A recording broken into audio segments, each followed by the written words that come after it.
ipinasa ang liham mula sa mahal na hari ng Espanya. Ako, Felipe II, ay nag-uutos na si Senyor Juan Niño de Tabora ay binigyan ko ng titulo na Gobernador General ng Kolonya ng Islas de Filipinas.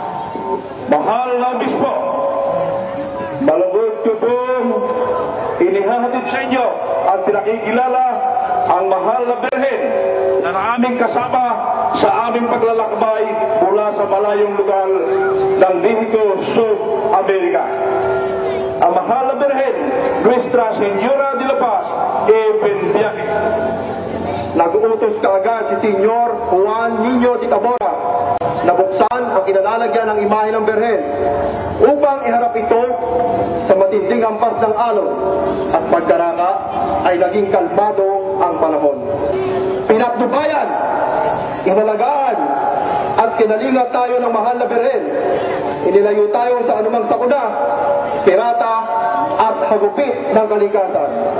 Siya ay ang Nuestra Señora de la Paz, Eben Viaje, ina ng kapayapaan at mabuting paglalakbay. Viva la Virgen de la Paz! Viva!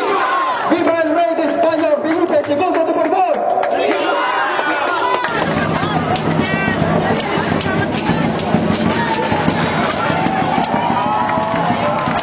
Tinatalian sa ating gulo.